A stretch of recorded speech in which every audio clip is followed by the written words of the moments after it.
might be the richest Indian in the United States of America today. So why is it that such few people have heard about Manoj Bhargava? Is it because he prefers it that way? Well, even if you haven't heard about him and don't know much about him, we're going to change that today. But you would have certainly heard or seen or perhaps even tried the one product that's taken him to the headlines. It's called the 5-hour energy drink, and that's right, it's meant to be a heady concoction of caffeine, vitamins and nutrients. So what's the Manoj Bhargava story all about? Well, he's our newsmaker tonight and we're going to find out. Manoj, let me start by asking you the obvious question. Why don't we know more about you? Well, in the beginning, there was no purpose. I always felt I try to do everything that has to have a purpose. Yeah. And being famous, all you get is a bullseye on your forehead. So there was no attraction there. Yeah. And the reason everything changed is basically actually mostly because of India. I want to do charity here. And apparently, if you try to do charity and you're a rich guy and nobody knows you, then you must be a thief. So there was a lot of resistance to me doing anything here. Resistance from which quarters? Pretty much everywhere. I mean, they were saying, who are you? You have some other motives, agenda. Look, we're giving money to the poor, we're building, you know, we're taking care of the poor. What other agenda would I have? But there was a lot of that just everywhere. So I said, all right, I give up. Fine, I'll come out and do you know, everybody's been chasing me over there as well. So I said, fine, I'll do it. And so the first thing was Forbes. Yeah. And you've only just begun to sort of break your media silence. In a sense, you're slowly coming out of that shadow of silence. You say that in a sense fame means nothing to you, but is it also that you like your privacy, you like to stay under the radar? You've quipped before that if you Google Manoj Bhargava, it might take you to some lawyer in Singapore. Well, my view is this. Look, I'm not an MBA type of guy, I'm more common sense. Yeah. So the common sense says, if you become famous, the first thing is you become a target. Yeah. Now, how is that attractive? To me, that but it comes with the turf, right? It's a price I wasn't willing to pay. But on the other hand, for charity's sake, I think it's worth it. If I didn't think, I mean, everything you have to pay for. In other words, if you don't think it's worth it, don't pay. Don't buy it. Yeah. The way I look at it is, okay, well, if you guys make me do this, and that's the only way I can get this, the charity side done, fine.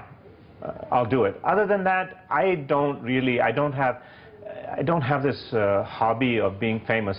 Look, it's like, and I don't think it's bad for other people. It's like a hobby. Yeah. Some people collect stamps, other people like to be famous. I don't have that hobby. I just look at it in that sense. And you don't collect stamps, but you do collect gravestones. And I need to explain this. I have to explain this to our viewers, which is basically that ever since your product, 5-hour energy, became such a huge and gigantic success, you had copycat products, 6-hour energy, 8-hour energy. And I believe you have a little symmetry in your office.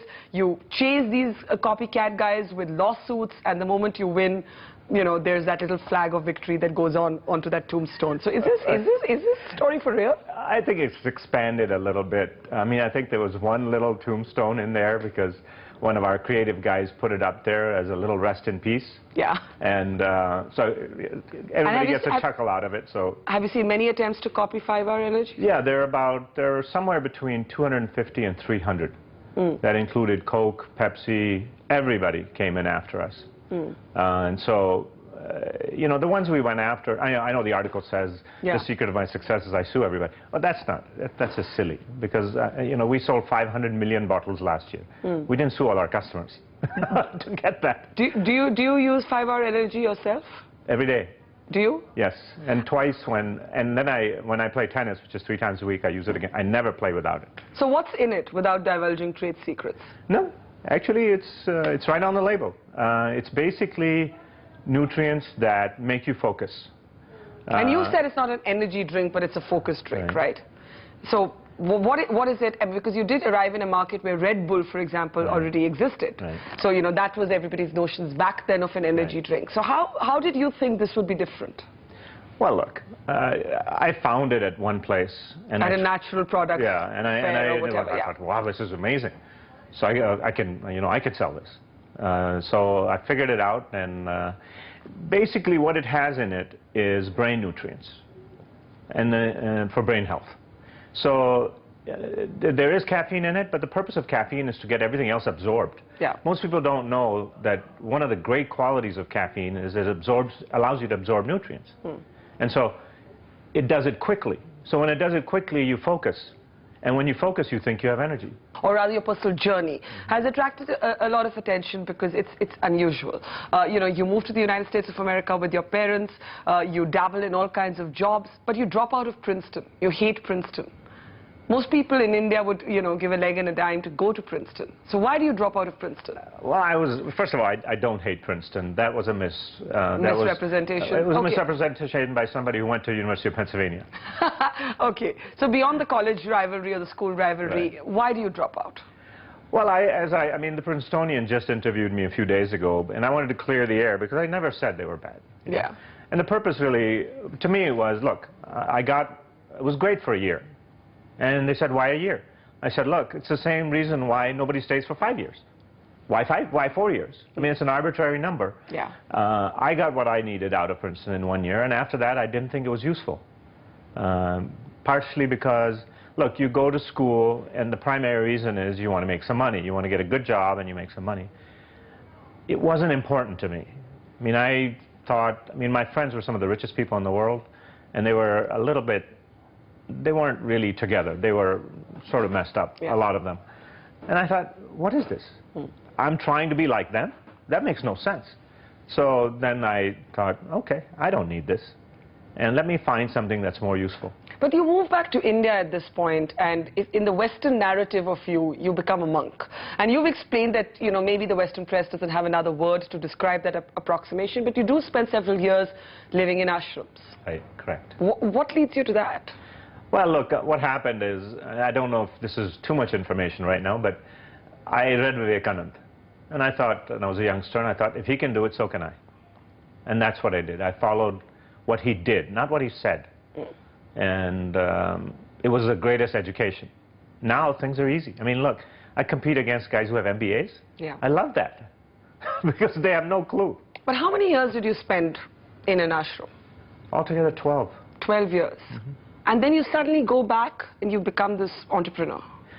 Well, look, it's not a change. 90% of what I make goes to charity. Okay, so I don't live that differently because to me it's really simple. If you have more money than your lifestyle, then you can either do something stupid or smart. That's not much of a choice. That's like saying you're on the roof. You can either take the elevator or you can jump. You know, that's not a choice. So the only reasonable thing is you do something for other people. Do you find that the philanthropy debate, though, is also mired in a certain degree of cynicism because sometimes people see it here in India, especially as a way of saving tax? You will find that when Forbes profiled you, they also suggested that your own charity had been subject to scrutiny, that there was a suggestion that you were making use of a convenient law to actually invest within other operations that also brought you money. So, you know, in a sense, a lot of people look at rich people who donate and say, hey, it's just a way of saving tax. Look, for me not to save tax would be stupid. Okay, then I would be called a stupid rich man. You know, so there's always a way. The thing is, we've set up an organization here, and what we do is give to, last year we gave to 400 organizations in India, because it's very hard to do charity. You know, I saw a piece that you did with Ted Turner and so on, and a lot of the ideas are false. I mean, the people have ideas which are just not true. Like? Look, instead of IT, what you really need is common sense. You know, for example, if you go to a poor man and he's starving, and you say, look, let me give you books, let me give you a computer, and he's going to look at you, are you out of your mind? I'm going to die tomorrow, and you're going to give me a computer. Or the guy's blind, and you say, no, I'm going to give you a vaccine. Wait a second. It's simple just as business is. You go to the customer and you say, what is it that you need? Not what I want to shove down your throat. Yeah. You know, so there's a lot of charity being done that is pointless because people sit behind, the rich people sit behind, you know, big desks and fancy houses, and they've never been there. Have they ever done anything you know, have you been down into the where everybody is living? And in a sense, have you seen life from the other side of the tracks, as it were? You've driven a cab in New York. I mean, if the stories are correct, you've taken, you know, you've bought a car and worked in a low-income housing colony, bringing down debris, got down and dirty in a sense, right, as you made your money. How much of the rough life have you seen, according to you? Well, I don't know. I don't really consider it rough, but yes, I carried stones in construction. I mean, patthar dhoye. And literally. And I almost broke my back doing it. And I did work in the ghetto, and I did drive a cab, and I did work in a press, and I did do all of those things. Look, it gives you a perspective that you can never get in some fancy school. Yeah. Okay. And if you, I mean, look, in where we are, where I do, or the other, what in the U.S. they call us founders. Yeah. You know, if you built a large business, you're a founder apparently. And I've met these other guys. I mean, we all talk to some extent, and they're all a lot like me in the sense that they're not fancy education. If there was some common element among us, we're all stubborn.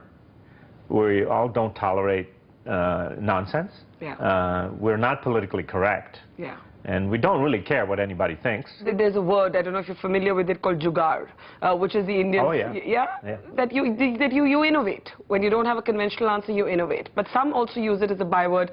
Some use it as a byword for innovation, others for mediocrity, for not putting systems in place. No, I think there's a big bias in India for educated people.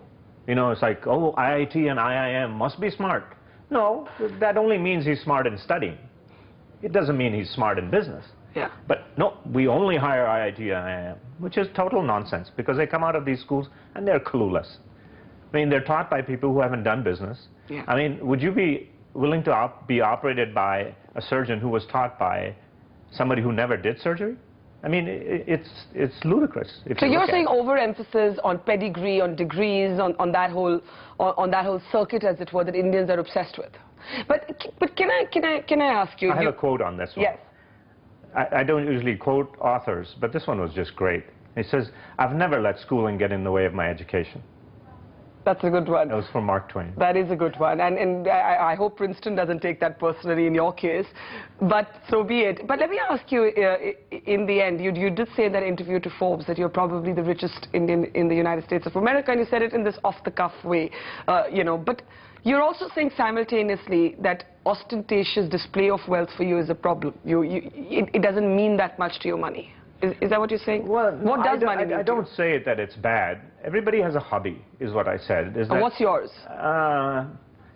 I guess my life would be the charity side. That's what my hobby is, besides tennis.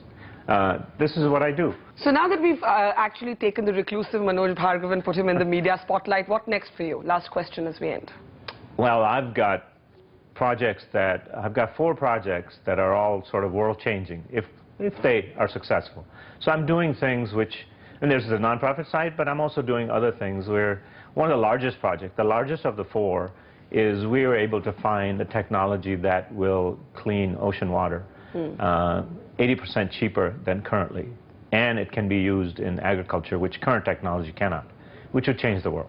So plus we're working on diesel, which reduced diesel consumption by 20%.